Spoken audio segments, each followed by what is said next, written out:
Welcome to the Putback on SNY.TV and the SNY app.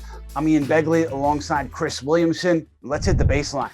That's right, Ian. There's been two very exciting developments over the last couple of weeks in New York sports. So one is the aforementioned SNY app. Make sure you download it right now. And the other is Immanuel Quickley. The second-year guard has bolstered his scoring output since the All-Star break. So in your eyes, Ian, is he taking a big step forward when it comes to his future and the future of the Knicks?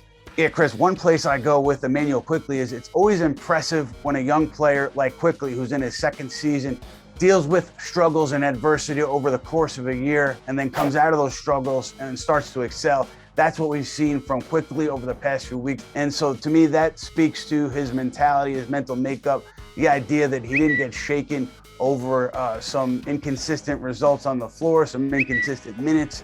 He stayed with it, and here he is really, really thriving. But you talk about the future with the Knicks and Immanuel Quickley. On the surface, you say it's obvious that Quickley's a part of the future. He's among the really solid players that Leon Rose and co have drafted.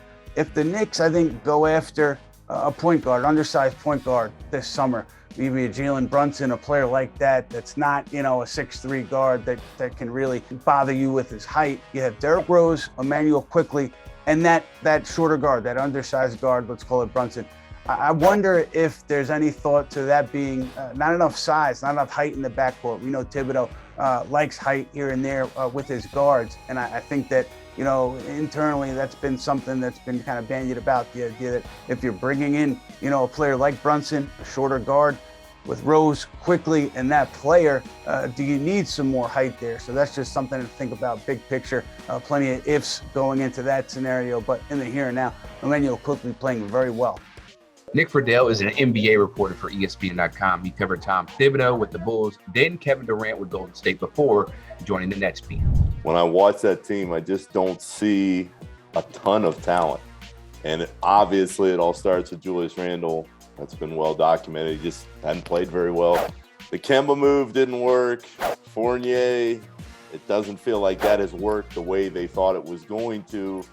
And when you watch him without Derrick, which is crazy because I've watched Derrick from the very beginning in Chicago, and to think that Derrick Rose at this stage, after all that he's been through, is such a focal point of this team, but he is. When they lost Derrick, they just sputtered, and I thought they were going to be a lot better. The roster just is not what I think a lot of people thought it was going to be, and when Randall's not playing at the All-NBA level that he was playing at last year, and Derrick gets hurt, you see what happens.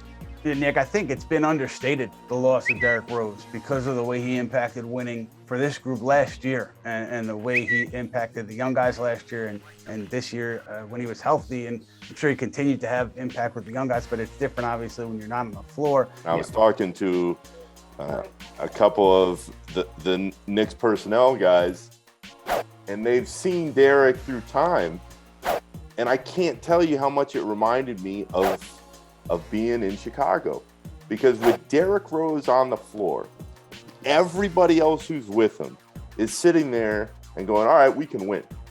We can do it. And obviously, the Derrick who was in Chicago as the MVP is not the Derrick who's in New York now with this team. But the emotional lift that he has for everybody else is still the same. A lot of fans, they still appreciate Derrick, but they don't see him on that level. But I'm telling you, the players in the league, especially the younger guys on this team, they see him as a bastion of what could be still, not only now, but what he's accomplished in his past. So I think it is huge that he hasn't been out there, and I'm curious to see what happens now moving forward into the next year or so, because when he is there, he was the stabilizer of that group.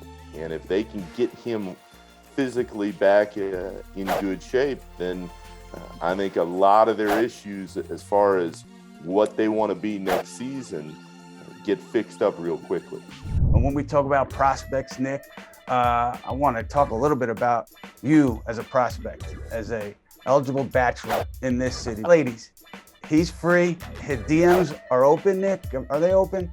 Are they? It can be. It can be, Mr. Begley. He's on some dating apps. I'm not really involved anymore. Obviously, I had a good run on J-Date 10 years ago. I'm sure you Hey, something wrong with you, Ian. Something wrong with you, dog. Slide in head first. Lenny Dykstra, Pete Rose, slide right in. Eligible. Chris, I really believe, and I can't even believe given what I've seen in the last couple months that I'm actually going to say it, but if Kyrie and KD are healthy and they're playing at the level that we've seen them play at times already in the last month or so, I still think the Nets can get out of these.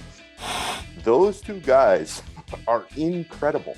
I don't think that people give Kevin Durant enough respect for just how dominant he is, especially offensively. Kevin Durant is still an unbelievably gifted player and can carry a team. And then knowing Kyrie's going to be out there every night now, aside from that potential playing game in Toronto, but every night in general, that is a really, really dynamic duo that nobody in the East wants to mess with.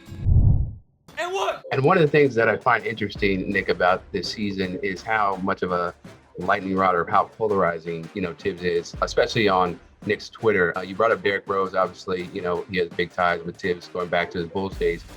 What have you noticed differently from Tibbs from those Bulls teams that he coached? I talked to Taj Gibson about this and some of the coaches that were with Tibbs in the Chicago days. He's just so much calmer. And people see the antics on the sideline sometimes. They see that hand start shaking, and they see all the emotion that pours out of Tibbs, and they're like, he hasn't changed that much. But when you talk to the guys that have lived it with him for all these years, the difference is the day-to-day. This is a guy who loves the game. He loves the work. And I think in the day-to-day, in his communication sometimes, especially with the players, they've seen a calmer demeanor than maybe what we saw early in those Bulls days in Chicago. One area where there's got to be more synchronicity is Thibodeau in the front office. Now, that they could be fully on the same page right now at this moment, but I know, across the season, it's appeared at least to many teams on the outside looking in, and also to some people internally, that Tibbs and the front office have not been in lockstep. Wrote about it a few weeks ago before the All-Star break, where William Wesley was criticizing Thibodeau's coaching and conversations with owner Jim Dolan. That was weeks ago. Things could have changed dramatically between now and then, but I think in general, just having those groups on the same page going into next season and in this offseason in particular would do well for the Knicks, for Thibodeau, for Leon Rose, for everybody. What is surprising to me, at least from a distance, when he got hired with Leon Rose and with Wes, you're thinking, all right, this is Tibbs' dream team. These are his guys. These are the guys that have known him and have lived it with him. To hear the kind of stuff that's coming out now, I'm kind of going, oh, man. The guy wants to win. He doesn't always enjoy playing young players, but he sees talent. And when he does see talent and those guys earn his trust, he'll run them out there. But he is always going to lean towards playing veteran guys. And nobody should have known that more than Leon Rose and Wes. So if there's any kind of disconnect, I think they're all at fault. I can't imagine Tibbs on a rebuilding team. The guy is built for the now. He is all about today. I think he understands, certainly maybe more than he did at the beginning of his head coaching tenure, that developing these younger guys, especially when you're in a situation that the Knicks are in right now, it's part of the deal. But Tibbs wants to win every single game that he plays. Based on recent history with Leon Rose and with Tom Thibodeau, I can't see that happening. I can't see them making a full left turn at this point and going into a full rebuild because of what we've seen with these three since they've been here in New York. They haven't shown any evidence that that's a direction that they're open to. I think they all like the blend of veterans and young players and building, enhancing your roster with these young players, building out a young core. But the idea that you're just going to give up and just build through the draft for several years. I can't see that being in the cards with this group. Maybe I'm wrong, but I haven't heard anything to that degree that would lead me to believe that that's the direction that they're going to go this summer. Mr. Begley, my PTSD of covering Tibbs all these years has just kicked in a little more. Our thanks to Nick Friedell for joining us. We'll be back this Monday with a live episode of the Putback. For Chris, I'm Ian. We'll see you next week.